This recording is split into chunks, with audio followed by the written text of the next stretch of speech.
Hello everybody and welcome to this week's video.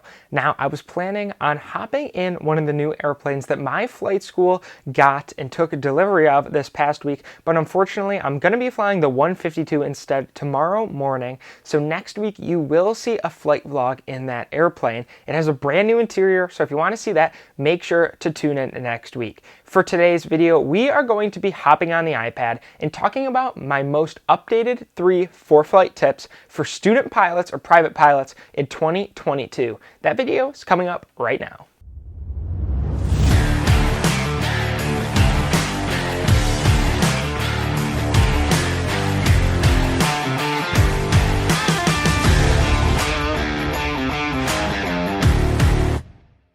So if you are a pilot in the 21st century, and unless you're under a rock, then you probably are at least aware of one of 2 piloting apps, those being ForeFlight and Garmin Pilot. Now, in my opinion, I haven't used Garmin Pilot a whole lot, but I do have experience with ForeFlight, so therefore I can speak on behalf of that.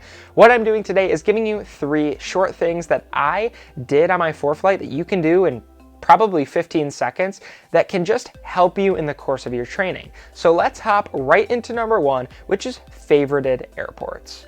So as you can see on the screen here, in the top left corner, what I'm clicking, the little star with a timer, you can have favorited airports. You can also have recent airports. And then you can put on different maps and you could browse states for different airports. But the reason that this feature is cool and the reason that you should take advantage of this is because, let's say for instance, there's 5 airports that you fly a lot to. Sometimes when you're in the airplane, it's kind of a pain to go in here and type in, KBGM, where it's just much easier and quicker in the airplane to say, oh, I'm headed home. I'm gonna just click there, click my home airport, and that's where it is.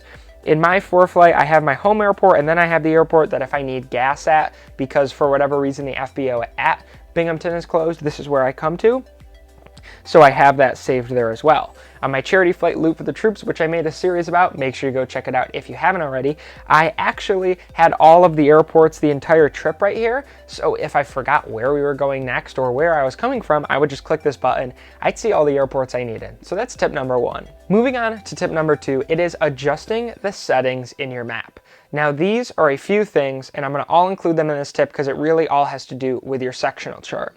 So if you can see on the bottom here, you could see this bar. It has the distance, your time until your destination, ground speed, GPS altitude. Now, this next one is what I want to talk to you about, and that is the distance from the closest airport to you.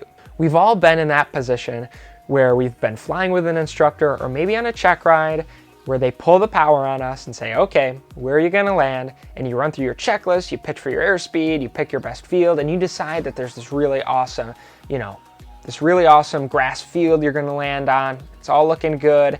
But then when you recover, your instructor or the DPE says, well, what was wrong with the airport right underneath us?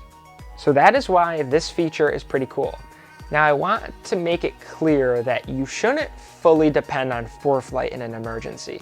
You should definitely be able to do this without this iPad, but this is just an added safety layer, and in an emergency, have this at your disposal. There's no reason not to. I like this because when I'm flying, whether it's on a cross country or whether I'm just flying around, I like to just take a quick glance, and if I don't actually have a visual on a nearby airport, I can see that I am 4 miles northwest of 9 November Yankee 1. Now maybe 9 November Yankee 1 is a 1,000 foot grass strip, but that 1,000 foot grass strip is a lot better than power lines, a body of water, or, landing in a cornfield. So that's tip number 2. My last tip is something that is a little different. It's not really ForeFlight, but I recommend taking your notes in ForeFlight. And I have a little bit of reasoning for this. Number 1, you keep everything in the same place. If you're in a small cockpit like a 152 or a 172, having maybe a checkmate checklist and your iPad and paper, pen and paper, it can get a little cluttered. Now I know there's those really nice knee pads they make for like $150 on Sporties, but if you don't want to buy one of those, you're just starting out and you already have a ForeFlight subscription, there's no point in spending more money. Just go ahead and use this feature right here. As you can see, I just write, this is kind of how I write my ATIS down. I kind of put what I'm doing, what altitude, and then you can see a taxi instruction there in the middle, squawk code, and another ATIS for an arrival airport. Now the thing that's kind of cool about this is you can see my flights just go back from the first flight I took in 2019 with ForeFlight. So it's pretty cool to just see the progression in ForeFlight. That's why I like it. It keeps it clean, it keeps it all in one place. And the thing is, if you look down to look at your sectional chart, say you're flying around and everything's, going great, you're over Wilkes-Barre, and you have to write maybe a reroute down, something of that sort, you can just hop right here and you got it. Now, an added bonus to this that you can definitely get if you want, if you maybe have a couple $100 to just blow, is an Apple Pencil. So the Apple Pencil is this little guy right here. I lost my top in the airplane and I still can't find it, so that's kind of upsetting. But this Apple Pencil, I think it's like 90 or $100. You could even get a used one. It really doesn't matter. They're super nice to write on the iPads. You can use your finger, no problem. That's what I did at the beginning, and then I got just one of those free pen stylus. You could find them on the back of probably most free pens that merchants or whoever gives out for free. But if you really want something nice, and then it's an investment because I use this every single time I fly and I don't go without it. So just go to apple.com, pick yourself up an Apple Pencil. You will thank me later because they are awesome to write with. They make this iPad thing really worth it. So those are my 3 tips for ForeFlight in 2022. If you found something useful in this video or you have something that you enjoy about this app, make sure to drop it down below.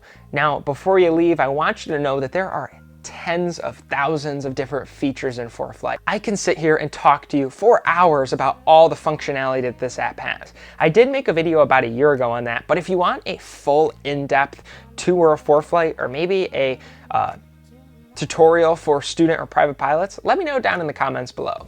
But that is going to conclude this week's video. So if you did enjoy and you found it useful, make sure to go down below and click the like button and subscribe to see more future content like this. So until next week, I want you to stay current, stay proficient, keep the blue side up, keep flying safe, everybody. We'll see you in the next video.